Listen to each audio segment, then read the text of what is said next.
your gear. Let's hit the water.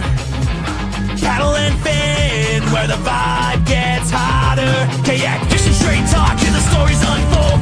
Solid freshwater adventures bold. With multiple hosts, yeah, the crew's all here. Casting lines in rivers, no need for fear. From the east to the west, we're making waves. Join the tournament hype, see how it rains. Paddle and fin, we're on the go. From the lakes to the oceans, let the good times flow. Fishing tales and triumphs will paint the scene. Give reviews and profiles, you know what we mean. Bring special guests, every episode shines. This is kayak fishing, where the world aligns. Chasing the 20-incher Susquehanna River podcast is brought to you by these great companies. Railblazer, think outside the tackle box. Kayak cushion, for them long days on the water. Achigan Brand, the official brand of smallmouth bass. Blue Mountain Outfitters, Susquehanna's local kayak shop. Ken's Jigs, need a custom jig? Don't look any further. Nico Fishing Baits, next generation of soft plastics. And Undercover Baits, get hooked on Undercover Baits. Thanks for watching and welcome to the show.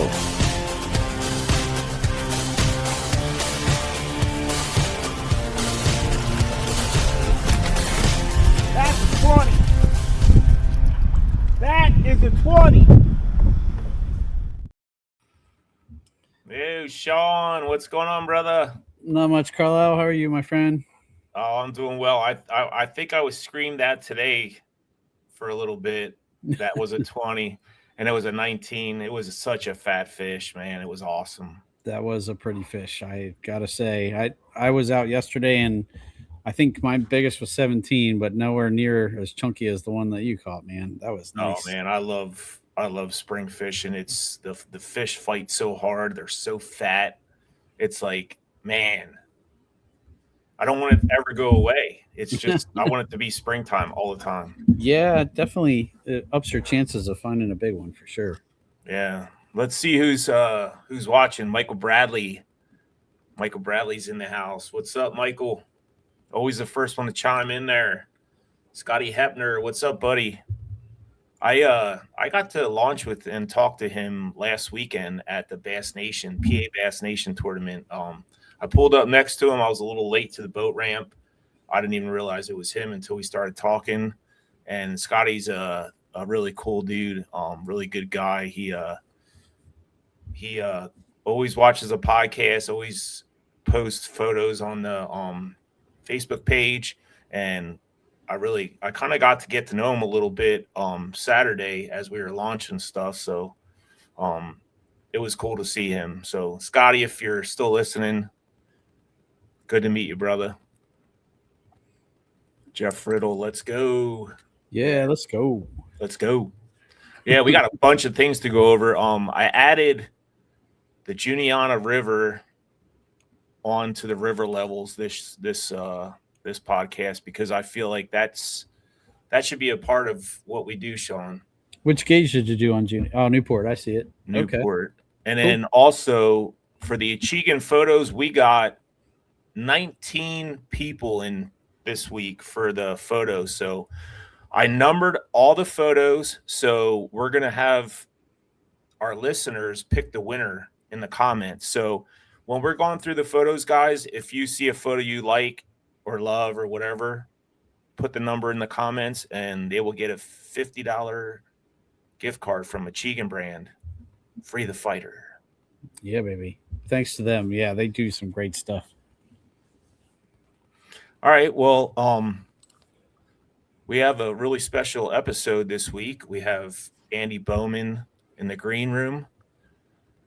He's a very seasoned angler, and he has been doing really well this early spring. So before we bring him in, we do want to go over the river levels.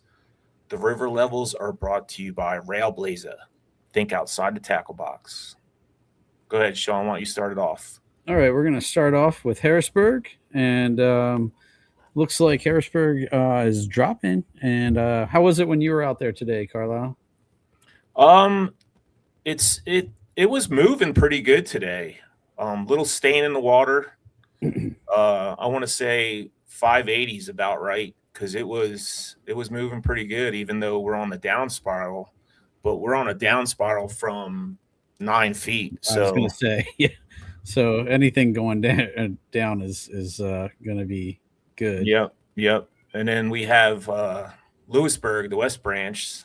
They're also on the down spiral, but they're sitting at 5.65 feet.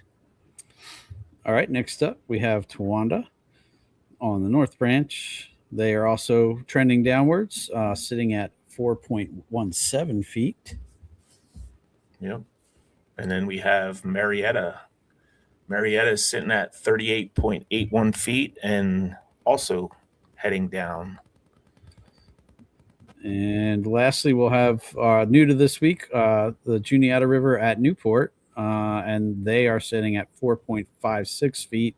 I was out there on Saturday, and it was flowing. We were a little north of Newport where I was, but it was flowing pretty good. I couldn't do any of my normal finessey stuff because nothing would stick around long. It was getting blown out pretty good. So, hey, what's up, Randy? What were you catching them on the Juniata? A black crankbait is what worked for me. It was the only I started out throwing a chatterbait. I caught one on a chatterbait, and then after a while of not catching anything, I was trying a bunch of different stuff. I tried jerkbait. I tried. I was looking for eddies, but there wasn't really a ton of eddies in the section that I was in. There wasn't a lot of structure for them to create eddies, so I then switched to a black chatterbait or a crankbait, and it was the only bait I was throwing that actually felt like it was doing what I wanted it to do. I could feel it hitting the bottom, hopping along, and even though the current was pulling it downriver pretty quick, it was still felt like it was doing what it was doing. And then I started catching after that. So unfortunately, that was towards the end of my day, but I was still glad to start catching them. How was the wind yesterday up there? It was that we launched at like 7:15-ish, maybe a little bit later, and it got progressively stronger until noon, and then it finally started tapering off. But I got off the water at 1, so I kind of missed the nice time. And it was cold. Like I was kind of glad when I turned to head downriver, because then at least put the wind at my back and wasn't blowing right in my face the whole time like it was upriver. So today was pretty wild at City Island. I'd launched from City Island and went up to almost to the Connequinnet. The wind was blowing upriver as the current was bringing me downriver, so it was so weird. Like it was good when you were fishing up, but when I was floating back down and kind of trying to keep my nose pointed in the right direction to fish, the wind was just blasting me right in the face.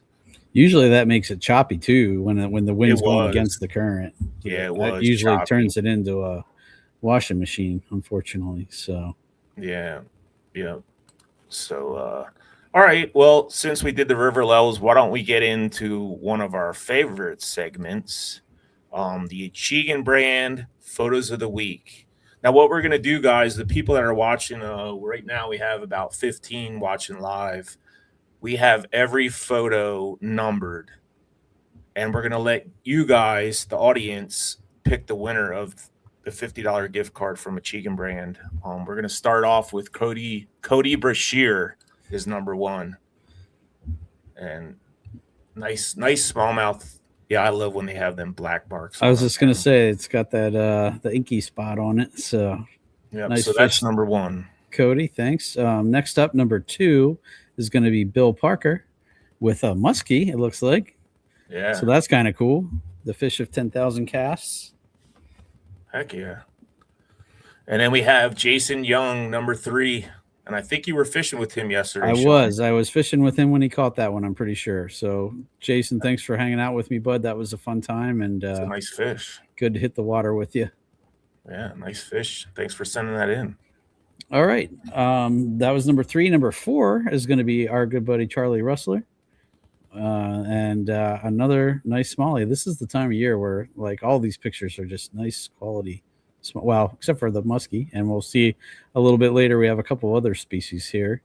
But thank you, Charlie, for that. That's number 4. Number 4. Number 5 is Shane Kelly. Look at the belly on that one. That one's been Wow. chomping.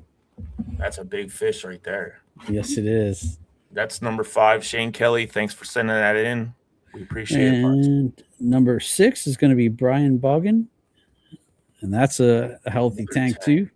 Jeez, these guys are catching them, Sean. Heck yeah. It's awesome to see you guys out catching them and the smiles that go along with it. Look, I mean, that's priceless right there, that photo. That guy's got the biggest grin on his face. Like, that has to be a PB for him. I hope so. Yeah. Heck yeah. All right, number Nice fish, 6. Yeah, good job. Thanks for sending that in. Number 7 is Horse Gary. Gary Horst. All right. Yeah, Gary's look at got that. another blotchy bass there. Look at That is cool. that is neat. Look at all the tail there, them lines on them. Yeah. Sweet. Number 7. All right. Number 8 is our good buddy from the Undercover Baits team, Jake Karen.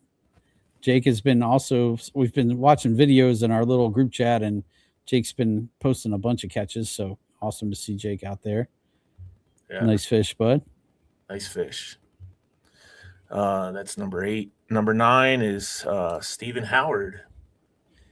Yep. Wow. Steven's from the Everyman Fishing YouTube channel. So hopefully I'll get to fish with him here one of these days. We're trying to put something together, but looks like he doubled up on a boat somewhere. So that's kind of cool. Heck yeah. Next up is another friend of mine, Scott Hirsch. I've had the privilege of fishing with Scott a few times. This is number 10. And Scott sent that in. He had told me about that trip. They caught a couple nice fish, but I think that was the nicest one from that trip. So Yeah. I seen he's selling his kayak. he just bought a Osprey, so I don't know if he's selling his old one. Yeah, it was a bona fide SS 127. So if anybody's in the market for something like that, I think he was asking like $1,100 or something. So check that that's out. pretty good. Yeah. So that's number 10. Number 11, Scotty Hepner. Nice fish. And I wonder that might have been from last Saturday. I see. I was going to ask you that. Yeah. Nice fish, Scotty. All I could right. have used that in my bag. Sucker. All right. Number 12 is our other good buddy from always posting pictures. JP Poole knows how to find them. And I really like the colors on that smallmouth. So nice catch there, bud. Is he on the bank or on a boat or where's he at? I don't know. It looks almost like an oar or something. Maybe that is on the bank though. I'm not sure what it is. But either way, it's good. JP's fish. always catching nice fish. Yes, he is. All right, so that's number 12. Number 13 is Ryan Reardon with his beautiful golden trout. Yeah. Ryan knows where to find those. He has an awesome picture with his wife too, where they doubled up with those. Yeah, that was a big one too that she caught. Yeah. They always makes me want to try that sometime. But yeah, I guess I'll do the next one, Sean. okay. So, number 14, Sean Lavery, and that was from yesterday. I would think that was yesterday. So nice fish. All Sean. right. Thank you. Number 15 up is Eric Whitmer. So that looks like a pretty nice size. Yeah, that's smallie too. Yeah. Yeah. All right. Definitely psyched to see you guys out there catching big ones. Oh yeah. And that was number 15. So we're number 16, B1 Yang. And look at that fatty too. He's been eating for sure. Yeah. Jeez. These fish are feeding up before the spawn. I can tell you that. All right. So nice one, B1 there. That's number 16. And up number 17, we have Andre Jackson. So Andre, the bellies on these fish are like just crazy. They're gorgeous. Yeah. So well, they had a long winter, Sean. You know, it was the river was frozen for 2-3 months. Yeah, just crazy. So they're putting the feed bags on right now. Yep. And that's number 17. Number 18, Jake Fromm. It's another buddy of mine who I've fished with on occasion. So, Fly bait Jake. fish. Yep. Nice fish, Jake. Thanks for sending that in. And we have one more, Sean. Yep. Lastly, last but not least is number 19, Kurt Miles, with another pretty small out. The stripes on that one look pretty good too. I love That's this. a tank. Look at the tail too. It's just, It's a long fish. Yeah. I think he said it was 21 and a half or something. Holy like cow. But I don't That's know awesome. if I don't know where that's at. I was trying to figure it out, but because the trees in the background are so green, so that must be down south somewhere. Yeah. Either way, though, nice fish. Yeah. Kurt, thanks for sending that in. So there you go, guys. In the comments, if you saw one that you really liked, or just want to support somebody, just drop their number, the picture number, in the comments, and next week we'll announce who got the most votes, and we'll give that person a $50 Achigan gift card. So vote whenever you can. If you're checking it out now, you can drop it now. But if you want to go back and look at them again, feel free to just check it out later and vote, and then we'll let you all know next week who wins that gift certificate. I think number 12. Yeah, Michael Bradley saying number 12, but JP Poole won, I think, last month. So I mean, if he wins again, that's fine. But yeah. Get your votes in, guys. Get them in the comments so by the end of the show we can pick a winner. What do you think, Sean? Without further ado, you want to bring Andy in here? Yeah, heck yeah. Let's let him get a drink quick. There you go. We would have pulled him in and he would have been mid-drink. All right, he's good. So everybody, welcome to the Chasing the 20s show, Mr. Andy Bowman. Thanks for coming on, Andy. What's up, guys? What's going on, Andy? Not too much, Carlisle. Hey, I want to give you a quick congratulations on your third place finish last weekend for PA Bass Nation on the Juniata River. Thanks, brother. That was one heck of a show you put on. It was fun, man. What'd you have? 91 and a quarter. 91 and a quarter inches, man. That's huge. I know there was a tournament today down on the Upper Potomac, and first place had 88. So that just goes to show you what kind of and the water was warmer down there. So that just goes to show you guys like what kind of fisheries we have, local for us, that we are so blessed to be able to go out and fish. Yeah, Juniata is quickly becoming it's hard to compete against the Susquehanna, but the Juniata, I mean, again, if you start digging around and looking around at the amount of water and the quality of fish up and down the Juniata, it's pretty impressive. Very impressive. Well, I know you hear a lot this time of year that, there's a lot of jet boaters out and guides and stuff. But yesterday we launched pretty far north, but we didn't see another boat until like lunchtime.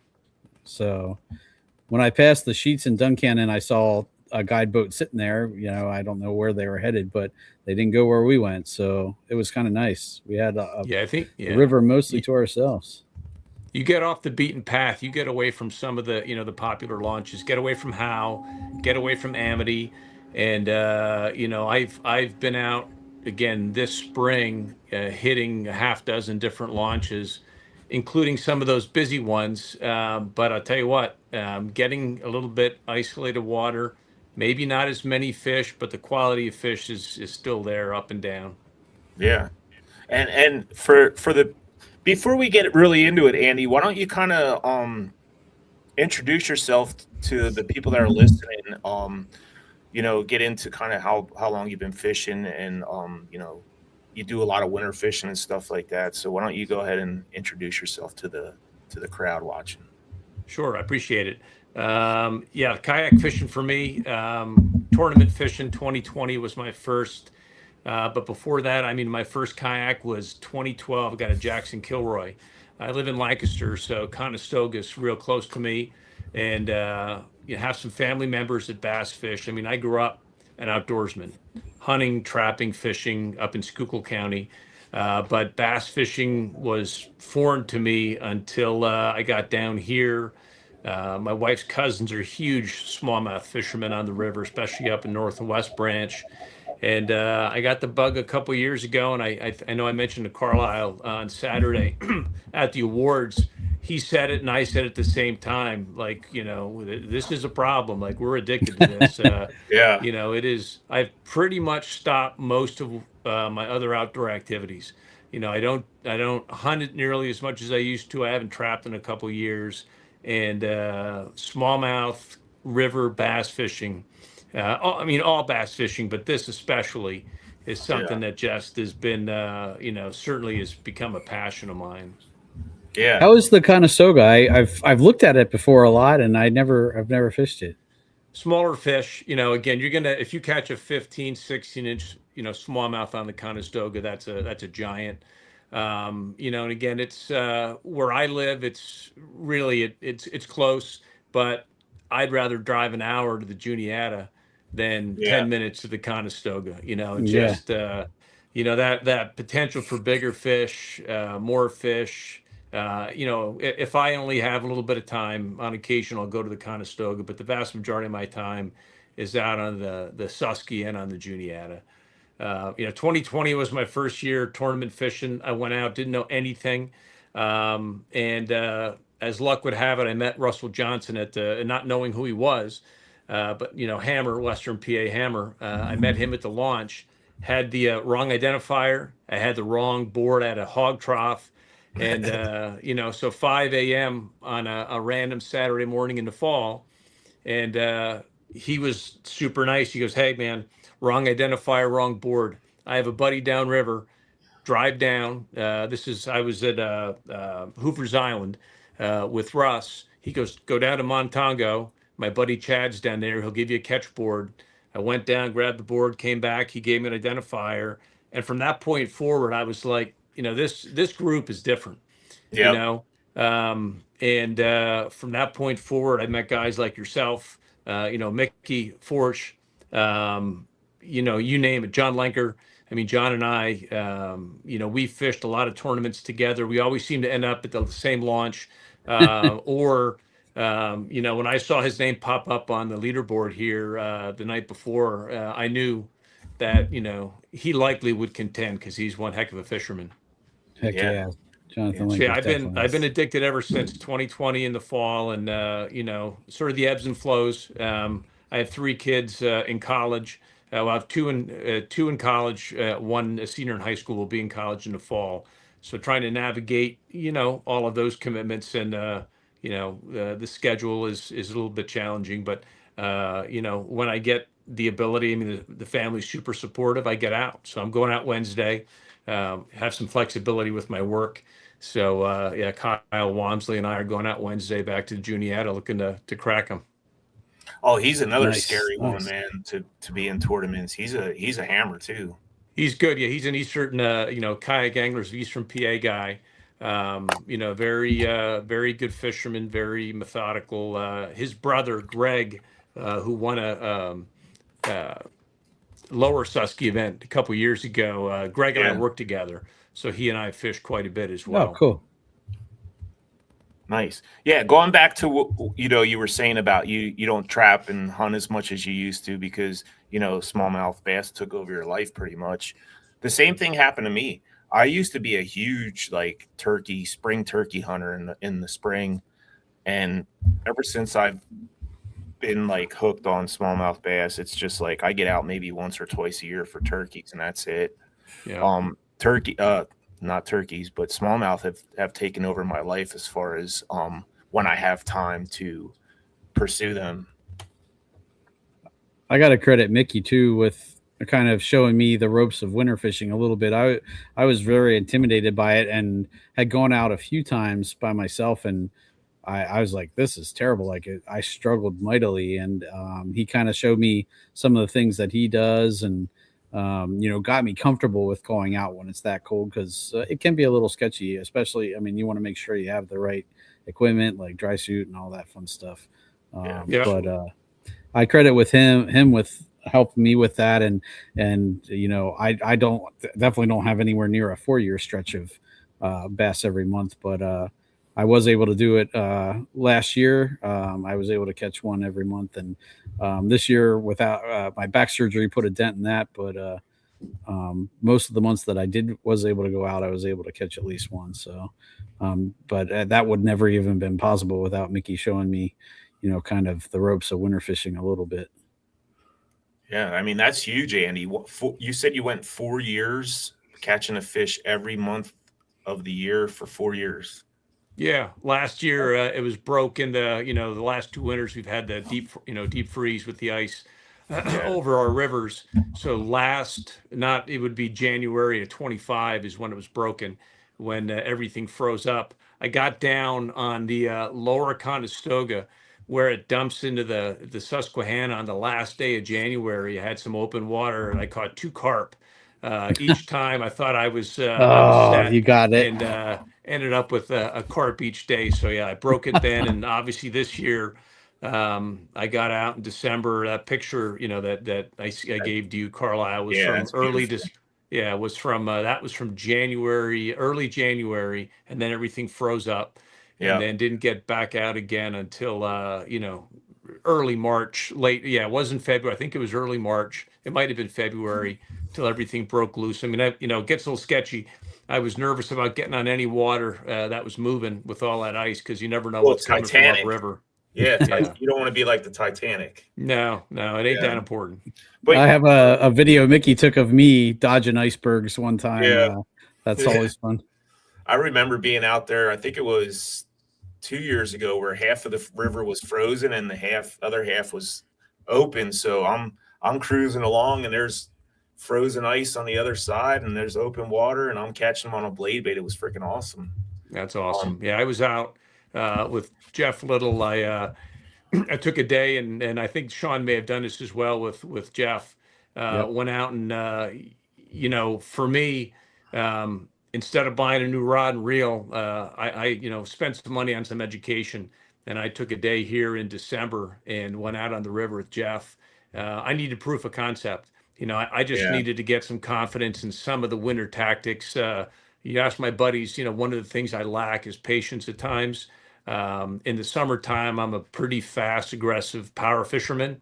So getting finesse and having the patience, Jeff showed me a lot of things that day, and it really had nothing to do with catching fish. So, I mean, that was, it was a super cool day, dry suits, we built fires, we did a lot of the things that are important for river fishing in the wintertime. And I ended up landing a couple fish. I think the water temp was like 33 degrees. It was nuts. Wow. But it was, again, just another one of those, days of education. I mean, every day we're out there, whether we're with somebody or by ourselves, we're learning.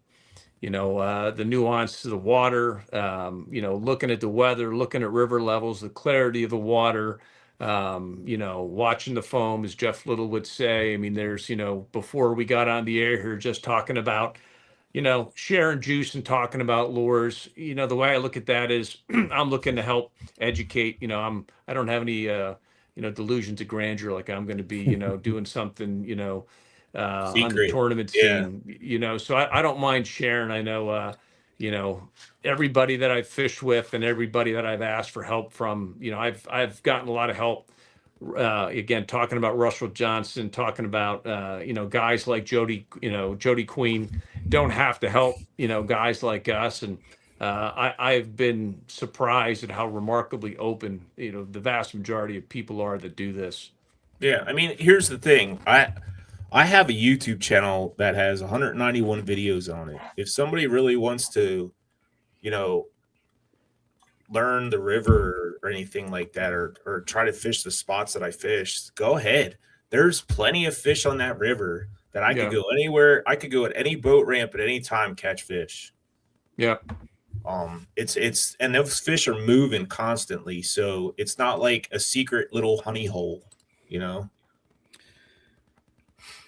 And I really, the same way with you, Andy. When I got started, so many people took me under their wing and were more than forthcoming with information. Not necessarily spots, but definitely my questions were all like, how do you work this bait? Like, am I doing this right? Because I figured once I could work the bait the way it's supposed to be worked, the catches would come. And and that was the biggest thing for me. And so many people would show me or take the time and give me that. And that's why I got into podcasting back when I did the noob show.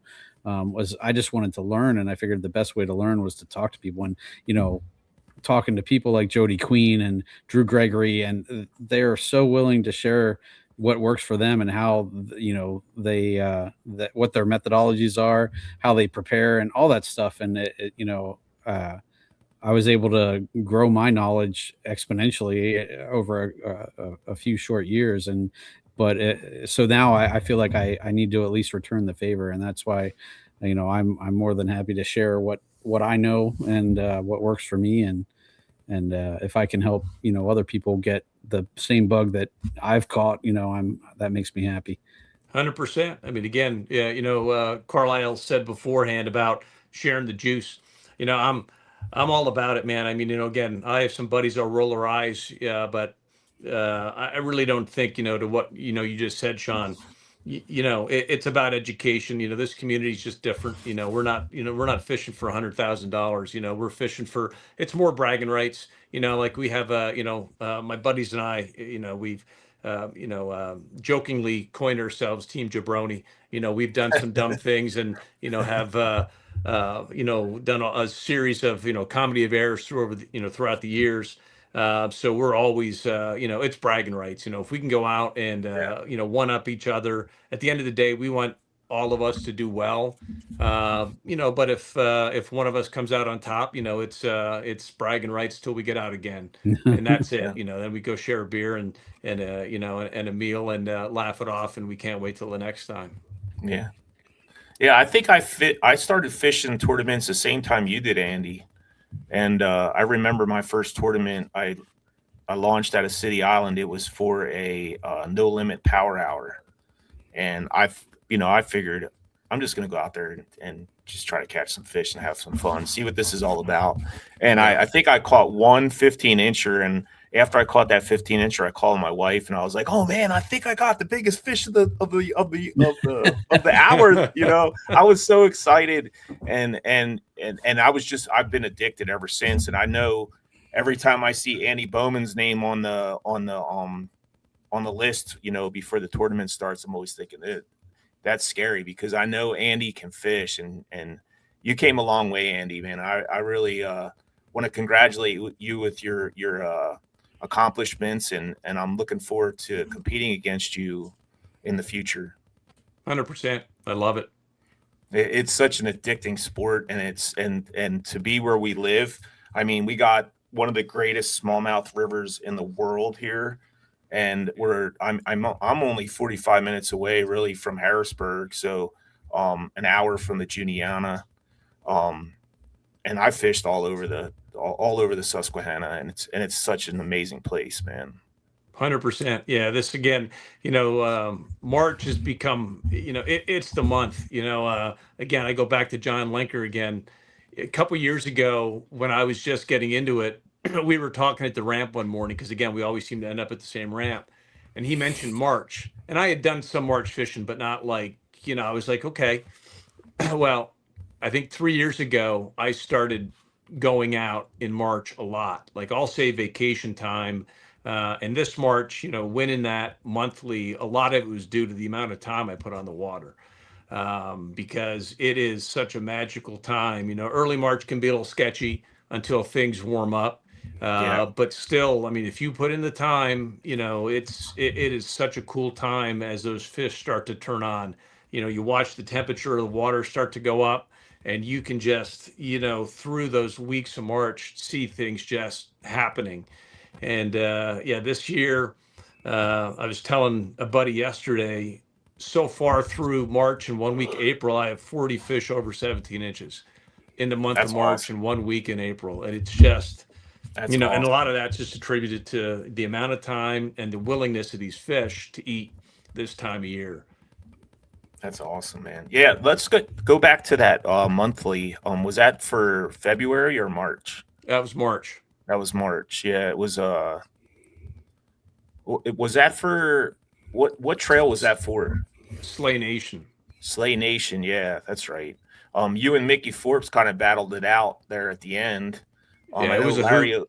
Larry Okonski was in right up there with you guys. And Yeah. the thing that's cool about them monthly things is like if you're not talking to each other, you don't know when each other is fishing. Yeah. And I remember talking to you at the boat ramp last weekend about that. And you said you didn't know Mickey was out on the water on the last day, and you were saying something about that. I forget exactly what you were saying, but why don't you kind of go over that real quick? What happened there at the end? Yeah, I had a real good start early in the month. Caught well, and I was leading early on. But I knew, Mickey was there, Larry was there, Josh Sims always lurking, right? And there's guys from Slay Nation who I don't know who are on there, so I have no idea some of those guys, right? And how much they fish and really, what they were about. But the guys that I knew were going to be a problem. I think the one blessing was that everything was up high for most of March, right? So Yeah. there was limited water, especially if, you're not going to go on the main river when it's blowing 8-9 feet at Harrisburg. So, they turn off the leaderboard for the last week. So to your point, if you don't know You don't what's know. going on, and Yeah. again, I assume when they turned it on after the tournament, Larry or Josh might have been lurking. But Mickey and I, again, we communicate pretty frequently, so we knew where we were, and he was busting my stones with a day or two to go. He sent me his, where he was, and he knew that he was ahead of me, so he took the lead I think with 2 days to go, and then he and I ended up out on the river on the last day, and he called me while I'm on the water as I'm landing an 18 and a quarter. And I told him, I said, "Hey, Mickey, I just landed the fish that's putting me in front of you." So he and I then would text back and forth on that last day. I Oh landed man. another 18 and called twice. And he's like, "I'm done." He said, "I'm packing it up. I'm going home." So I'm on my way home. I had taken the lead, and then I get a text from him. "Yeah, I'm dropping in down here at Wrightsville," and he fished until sunset because that dude don't like to lose. Yeah, But I think he ended up catching like 40 fish at Wrightsville, but nothing that helped him. So it was. I Wow. think I beat him by an inch, but yeah, it was. that's It was a awesome. hoot. I mean, something like that. Yeah. Again, Heck bragging yeah. rights. Especially, when you're competing at the top of the board with one of your friends that you're texting. How cool is Yeah. that, man? I mean, It that's was. It was that's got to be the coolest thing. It was pretty cool. Yeah. I mean, again, he and Yeah. I communicate pretty frequently when it comes to, tournament time, especially ones that we're in together. Yeah. Yeah. So you kind of, fishing through March and everything, and then we had PA Bass Nation tournament, the first AOI of 2026 on the Juniana River. You kind of had an idea what was going on, but we all know how much these fish move around, and I don't know how much practice you had, Andy, but you put the smack on them down there. It was on the interesting. Juniana. I got to the ramp early. I don't like the stress of boat ramps, so I typically get there early. So I roll in, and Patrick Sprankle's there super early. So he was there next to me, and we're both getting ready to go. And I know him. I know who he is. I mean, we know each other. We're friendly. And he asked me. He said, "Hey, what are you doing?" And I said, "Well, it all depends what you're doing. You were here first." I said, "If you go upriver, I'm going down. If you go downriver, I'm going up."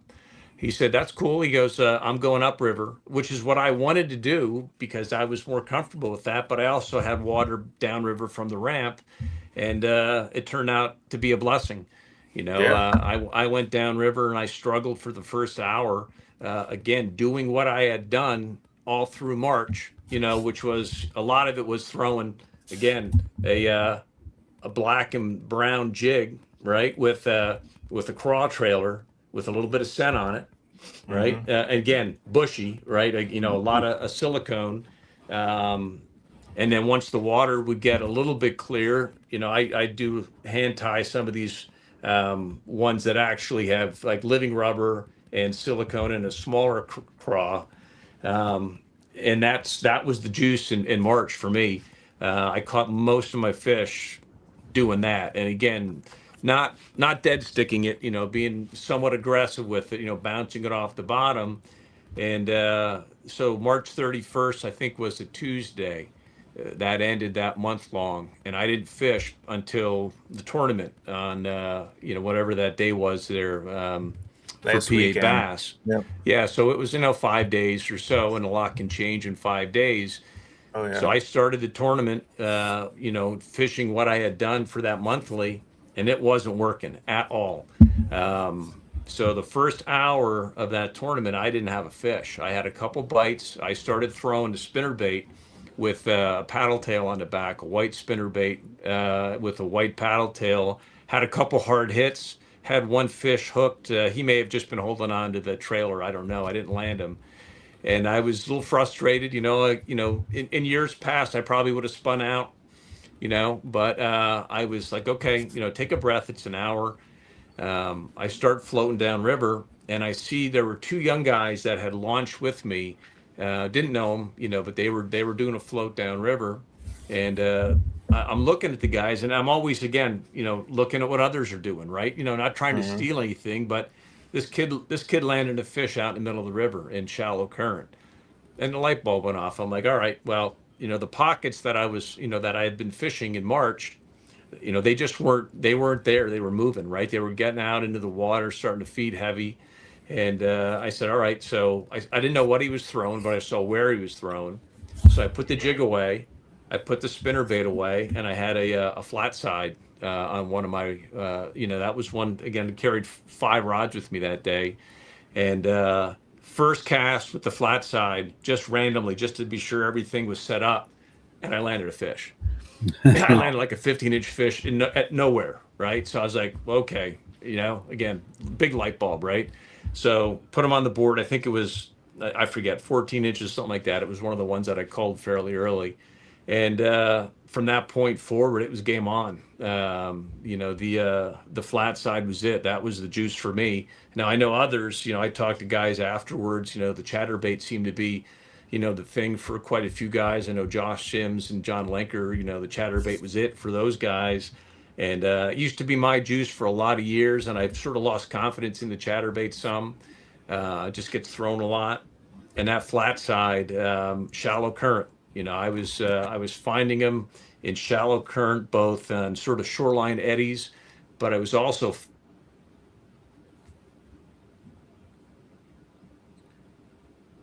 All right. Well, why don't we take a commercial real quick, Sean? Okay. And then Yep. we'll come back. Yep. in the rare.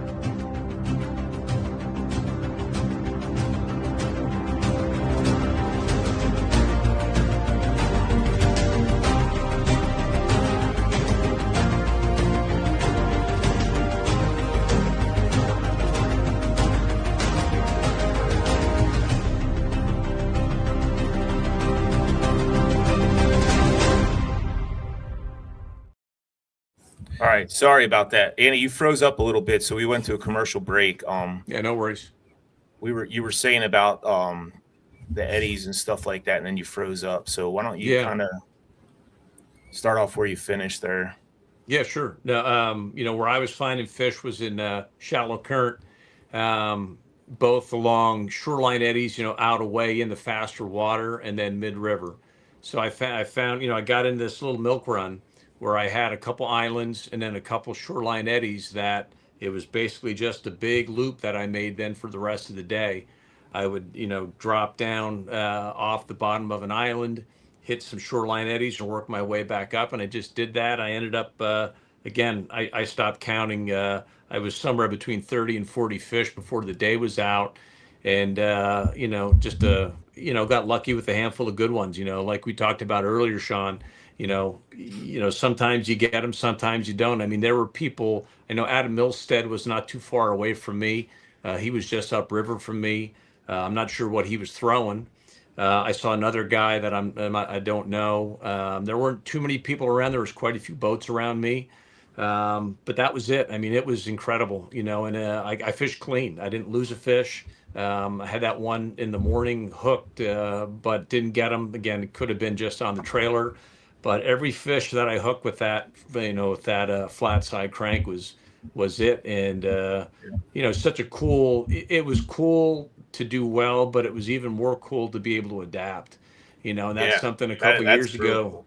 When you Yeah, figure that out I the wouldn't have. puzzle, yeah. That's it. Watching what someone else does and saying, well, that's interesting. Not so much what he did, but where he was.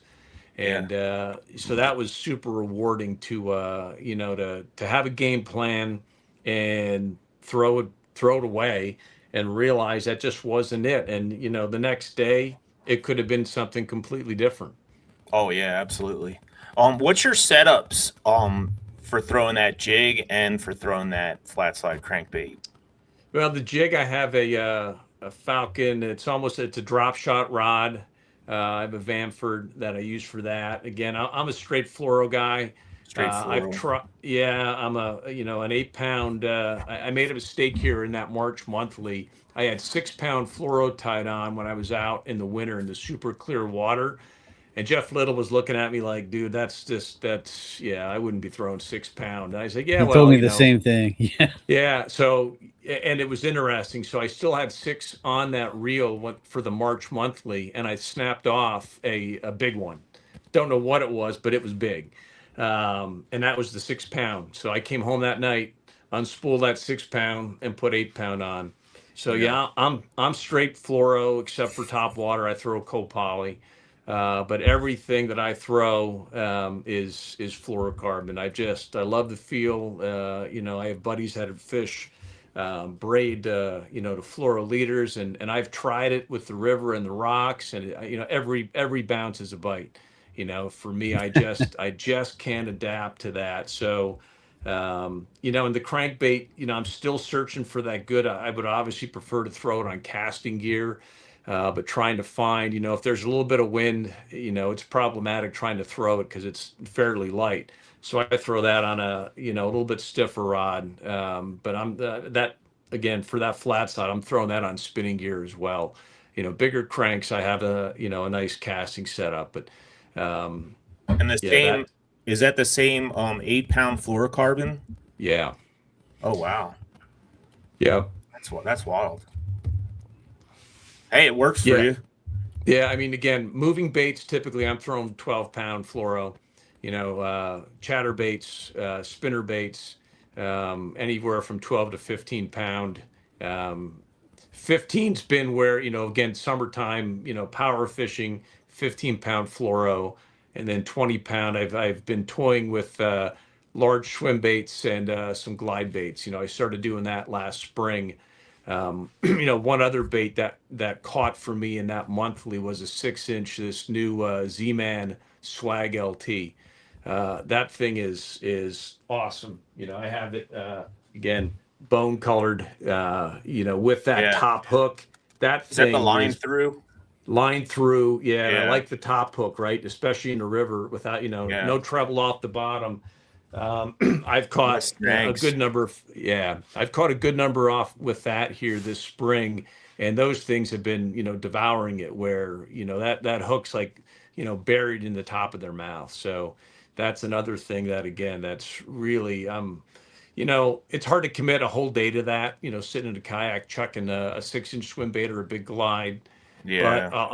I'll go and say, okay, for the next hour, I'm going to do this. And Yeah. I've had some success with it. So it's been, typically bigger fish, not always, but the big swim baits are fun. This time of year, obviously, in the spring, it can really be good. Heck yeah. That's awesome, man. I mean, the way you put that, like, just the hints you got from seeing what happened on the river that day, and to go out and change your whole plan as you're fishing a tournament, and then go ahead and get a third place finish with a very respectable bag of 91 inches on the Juniana. uh that's awesome, Andy. Congratulations on that, dude. Yeah, Thanks, man. I appreciate it. I was scoreboard watching because I couldn't fish the event, and I kept on checking where Carlisle was, and it really kind of shocked me who was below him. There was some big names that were further down on that list, and I was like, wow, some people are struggling. Yeah. And yeah, I was getting updates from Carlisle throughout the day, and and I was like, man, it just struck me, some of the bigger names that were pretty far down on that list. So. Here's a good question for you, and I know the answer to it because I've done it, and I've become a better fisherman doing it. Has winter fishing made you a better angler? Oh, 100%. 100%. On my side too, 100%. Yeah, I mean it's patience, it's focus. It's I need, like I said, I need a proof of concept, right? When I went out, and when I go in the winter, it forces me to slow down, right? Which sometimes is difficult. When it's warm out and you're checking a chatterbait or top water and you're just going. There are days, and even in the summertime, where that doesn't work. And you just need to be able to read the conditions and decide. What are some of the change ups? I mean, we all have those days where, and that's, I think, the one thing that I've learned, because even in the wintertime, there's some nuance to it, right? Where, it could be a subtlety of a, you're throwing something with the skirt or the color or just, the way you're presenting things, how long you're letting something sit. I mean, again, you may have to let something sit for, 30 seconds, 45 seconds, a minute, where maybe in the springtime it's 15, 20 seconds. I know Mickey had posted a video from, I think it was from the Bass Nation, that he put up on his social. And one of those catches with the chatterbait, he threw it out, and then he was monkeying around with something and let it sit. And that's when the fish hit, right? Yep. It was, and those are the kind of hints. I mean, how many of us have done that, right? Where you've been out fishing and you struggled, and then, whatever it is, whether you're throwing finesse or even power fishing, and you just let that thing set because you're distracted, and then boom, you get a bite. Those kind of clues are, you have to be, thinking about it, and right, you have to let, the conditions, dictate and help, with how you, not be so bullheaded. Yeah. I gotta give props to Jeff Little for that too, because what I always thought of dead sticking was not dead sticking. Like it got to the point in the class. Now I almost wish I took my class with Jeff in like I want to say it was early November, maybe even end of October, and the water was not super cold yet. I know I was wearing pants, but I was also wearing my sandals, and we were waiting, like, so it was warm enough that I didn't have to wear like boots or anything. And so if he does that again, I might take another class with him just on the winter fishing to really kind of dial that in. But there was a point in time where he was, having me dead stick a little Z-Man, like a 4-inch scented jerk shad. And he's like, if I see your hand touch that handle one more time, I'm going to come over there and smack you. That's funny. And I was he wasn't being mean, but he was trying to get me to realize what dead sticking actually was, and because I always had the tendency to just want to move it a tiny bit or just pop it or, just do something. And he's like, no, just let it sit. And, and sure enough, after, 40 seconds, bam, I caught a fish, and he's like, see? And, then it kind of clicked, what I had to do. And, that definitely helped my patience. So. Yeah. That's awesome. He's a good guy. I mean, I've texted him a handful of times. I don't try to bug him, but I have texted him a handful of times since that, and super, responsive, and very cerebral. He's such a cool guy. So well spoken and well thought. You got to listen to the guy. You watch his videos, and you talk to him, and there's just a wealth of information there. Oh yeah, for sure. Big shout out to him. You have any more questions, Sean? Do you have any questions for Andy? I was going to ask, like, what you look for in the March, April timeframe. Like, what are you targeting? Obviously, you said you kind of watched what those other guys were doing, and kind of that clued you in there. But in March, where do you start? Because for some anglers, that's some of the hardest times to catch fish. Yeah. I mean, for me, one thing I've learned over the last couple of years, again, there can be some subtleties that time of year, right? Wind blown banks, I'm typically starting on the bank, and just sort of working from there. Some of it's going to be dependent on the water level, the water clarity, wood, rock. One thing I found, in that colder water, when the sun comes up and starts warming up wood and rock, even, you go up the Juniata, how many times you see concrete docks that come down, like private docks, right? Those things can be fish magnets, right? So looking for that kind of stuff. In March, I was catching quite a few fish on wood. So throwing a spinner bait on wood, and also finding the subtleties of the current, as the water was, still cold in early March, those pockets, fish were still sort of transitioning out of their winter slump, right? So finding them, and again, it's not like it's a spot like Carlisle talked about earlier. There's so many places along these rivers where fish exist. You just got to find the type of water where they want to be, and then you got to, just, repeat that same type of pattern, up and down the river, wherever you're at. That's any river. Jeff Little, again, the foam, right? He talks about foam. So watching, where you have eddies and where you're going to have the current, break back in the opposite direction. And the fish, if they're going to be sitting in some part of that eddy, the chances are the next eddy you get to, they're probably going to relate to that in a very similar way. So that's, really, again, starting by, I'm looking at the weather channel, I'm looking at river levels. And then as soon as they get on the water, what's the clarity? How much can I see? That's going to dictate, I keep it simple, the KISS philosophy, right? I'm typically throwing, 3 colors most of the year: black, green, and white. Spring's a little bit different, with the red, the red, crankbaits, flat sides, chatterbaits. The only time I'm throwing a fire craw chatterbait is in the spring, right? But, black and dirty water, green pumpkin and clear water. For me, I'm always carrying a jig with me year round, no matter what. And I can pretty much catch fish year round with the jig. So that's one of my confidence baits.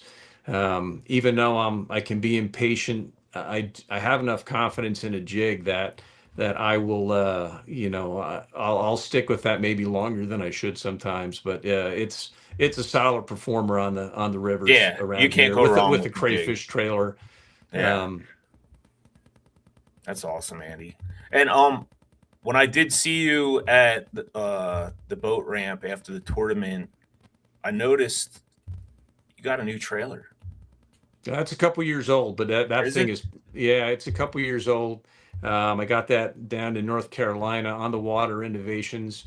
That's an awesome trailer. Yeah, it's us old guys, right? We have to fish smarter and not lugging these heavy kayaks around. So I Yeah. actually got to I got to get my bearings swapped out and greased here in the next couple of weeks. I keep putting it off, but I use the RVR with a Torpedo for any of these motorized tournaments, and I have the links for pedal tournaments. You just got yourself a links.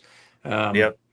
This is I my haven't third even year brought it with out it. yet. So It is, I know there's some haters out there on the platform. It's noisy, whatever. It is, to me, in terms of a pedal yak. I mean, it does have some limitations, but overall, again, 43 pounds. It is a nice. I fished all winter out of it. Just being able to throw that in the back of my pickup and just going right down to the ramp, 2 or 3 rods, no electronics. 1 or 2 tackle boxes and just go. yeah, that's very simplistic. Light. That's why I got it, because I've, over the past couple years, like Sean, I had some back problems too, and lugging my PWO around all the time and then having to paddle it during a human powered tournament. I was just like, you know what? I've seen you out there on the links, and I was like, man, the weight of that thing and just not having to paddle, I'm going to get one. So I wound up and I finally went and got one a couple months ago, and I haven't had it out on the water yet just because, we've been having a lot of high water and a lot of current. So I'm going to wait till the water gets a little bit warmer, and then I'm going to take it out and test it out. Yeah. I mean, if you want to, just hit me up if you have any questions. I got mine rigged up pretty well. Yeah, for sure. anchor, right? I mean, again, it took me some experimentation to get an anchor set up, but I got an anchor whizzer out the front. I had a couple failures, but I got it now that it's pretty well set up, and yeah, it's a slick platform for pedal only tournaments. It drafts like 5 inches. I mean, it is Yeah. just again, for skinny water, especially summertime. Yeah, last year, Water. really. Yeah. Cool. Well, Andy, we appreciate you coming on. Do you have me and anybody Sean- you want to shout out, Andy? I wanted to give you the Yeah. opportunity for that. Yeah, just my buddies again. Al Bender, Greg Walmsley, Kyle Walmsley. Team Jabroni. And again, Mickey. We text like old ladies sometimes, especially during tournament season. Busting each other, but also sharing information and trying to figure things out. So again, the community is what makes it. All you guys. We're blessed to have the Yeah. resource that we have, but to have this group again. Guys like Mike Reinhold as well. Like he's been 100%. super supportive in kayak anglers. Josh Sims, running PA Bass, the time and, what you guys have done, Sean, with kayak anglers as well. I can't thank you guys enough. It's a super cool community and one I'm, privileged to be a part of. Yeah. And for anybody who's listening now or going to watch this in the future, if you're at all on the fence about trying it, I wish now that I would have tried it way sooner than I did, because I was super intimidated, and there is no reason to be. If you're going to come to kind of our end of the pond, the kayak anglers or the PA Bass Nation, there's so many good people out there. Don't hesitate to give it a try.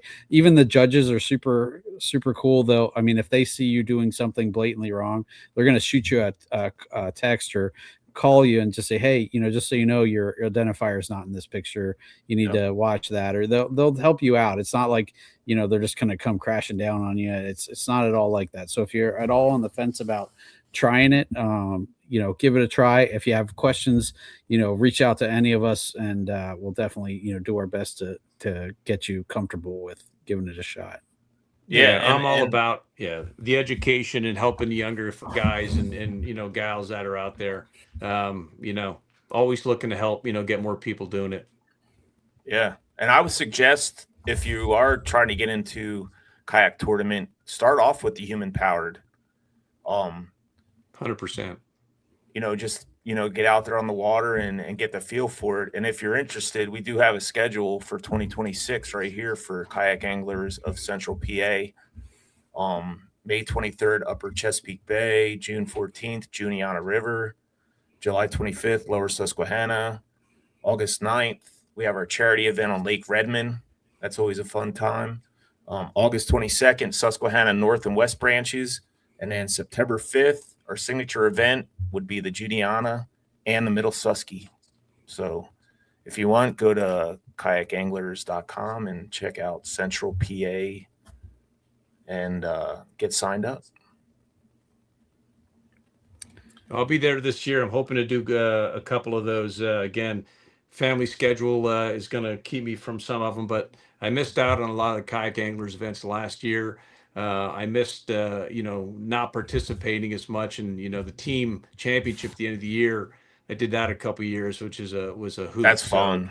It is a lot of fun. So I'm hoping that I can get more of the KA events in this year, and that year end stuff is it's a lot of fun. It's a blast. I mean, we're now 3 years in a row, Sean. Yeah. So we got to keep that ball rolling. Get Andy on our team this year. I was on it a couple years ago. I did the individual 1 year, I think 2022 maybe. I finished third in AOY, and then I think the year after I was on the team. And again, it's so much fun again, because there's, I know some of the folks from the other chapters, and again, all good people, so everybody. bragging rights for sure. Right. So, Heck yeah. it's, I'm looking forward to it. Definitely. All right, Andy. Hey, we appreciate you coming on today and, being our special guest and talking to everybody about, your recent success and spilling some of the beans. We're looking forward to seeing you again here soon. Are you going to fish the Upper Potomac? at the end of the month? No, that's my son's senior prom. So Okay. yeah, I wouldn't win any favors if I Yeah. left him hanging. No. So no, No, again, that wouldn't. I fished the Upper Potomac last year for a MAKBF event. Kicked my Yeah. butt. I ended Yeah. up catching 4 fish. It was rainy. It was Yeah. sort of crappy weather, but it was super cool water. So I am looking forward to getting back down there again. It just won't be in 2 weeks. Yeah. Okay. Cool. Well, we will What about catch you on guys? the You water fish- at some Are you point. guys fishing it?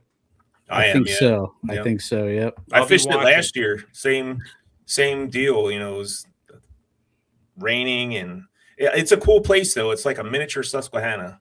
Yeah, agreed. It is a cool place. All right, Andy. Thanks so much for coming on, man. We appreciate you.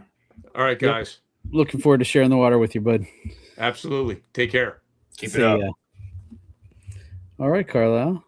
Well, we'll wrap this up.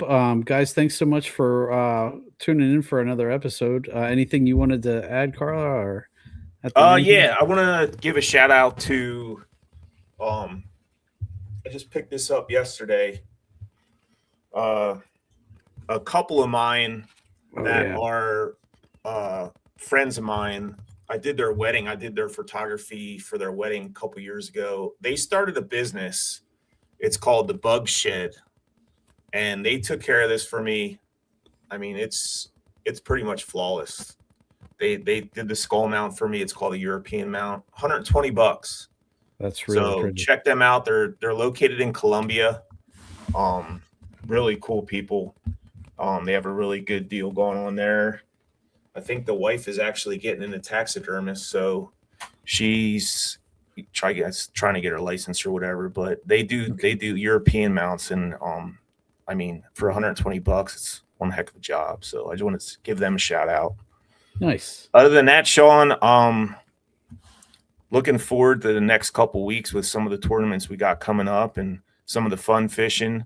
We still have to set a date for our Barbie pole tournament, That's going which to be I'm kind of leaning towards, Memorial Day weekend or something if we can, if everybody can make it. But other than that, we want to thank everybody. Oh, let's see who got the most votes here.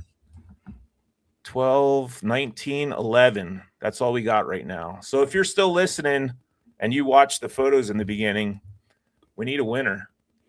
And Or if not, go back and watch again and comment on the post. yeah, you can do that too, or we'll just pick it. Looks like Josh Sims just bounced in here. What's up, Josh? Hey, Josh. Yeah. Another comment I seen, do we have a donation link? No, we do not. Not yet. We'll try to figure something out with that. I know there is a way that we can do something like that. So I'll have to look into that. But yeah, appreciate it. USMC veteran gamer. So That all could right. be something we look into for sure. Yeah, definitely. All right, Sean, let's put this out here. All right, guys. Well, thanks again for tuning in for another episode of Chasing the 20 Inches here on the Paddle and Fin podcast. We will catch you guys in 2 weeks and hopefully have some interesting news to share with you. So until then, be safe out there on the water and tight lines, and I hope you guys find them. And we will catch you next time. Thank you for tuning in to the Paddle and Fin Podcast Network. We hope you enjoyed the show. Don't forget, for future shows, like, follow, share, and hit that subscribe button. Make sure you check out our individual channels and accounts too. Want to be a guest on one of our shows and talk of adventures, gear, or products? Contact us. Thank you for watching The Noob Show with Matt Gibson, Chasing the Tide with Dustin Nichols, The Rusty Hook with John Rapp, The River Run with Adam Fraser Pross, May Contain Fishing with Daniel Woodcock, Chasing the 20s with Carlisle Esterly and Sean Lavery, Friday Night Bites with Brian Schiller. Thanks for tuning into the Paddle and Fin Network. Subscribe and always wear your PFD.